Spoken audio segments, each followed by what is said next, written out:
14 সালে একতরফা নির্বাচন করেছে, 18 সালের নিশিরাতের নির্বাচন, 24 সালের ডামি নির্বাচন। ইতোমধ্যে সরকারের পক্ষ থেকে আওয়ামী লীগের সাংগঠনিক কার্যক্রম নিষিদ্ধ ঘোষণা করা হয়েছে।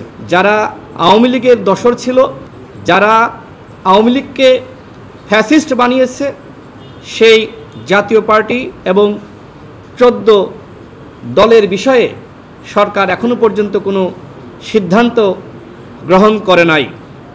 এর আগে আমরা মাননীয় প্রধান নির্বাচন কমিশনার বরাবর একটি চিঠি দিয়েছিলাম। যেমনিভাবে আওয়ামী লীগের নিবন্ধন স্থগিত করা হয়েছে, ঠিক একই প্রক্রিয়ায় জাতীয় পার্টি এবং 14 দলের নিবন্ধন স্থগিত ঘোষণা করতে হবে। আমরা নির্বাচন কমিশনের পক্ষ থেকে গৃহীত পদক্ষেপ সম্পর্কে জানার জন্য এখানে এসেছি।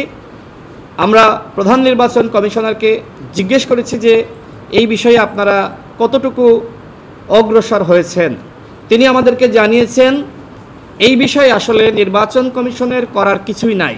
যেমনিভাবে সরকার আওয়ামী লীগকে নিষিদ্ধ ঘোষণা করেছে, ঠিক একইভাবে যদি সরকারের পক্ষ থেকে জাতীয় পার্টি এবং 14 দলকে নিষিদ্ধ ঘোষণা করা হয়, এর পরবর্তীতে নির্বাচন কমিশনের পক্ষ থেকে পদক্ষেপ গ্রহণ করা হবে। অর্থাৎ সরকার যদি আগামীকাল জাতীয় পার্টি এবং 14 দলের সাংগঠনিক কার্যক্রম নিষিদ্ধ ঘোষণা করে, আগামী পরশুদিন নির্বাচন কমিশন জাতীয় পার্টি এবং 14 দলের নিবন্ধন স্থগিত ঘোষণা করবে।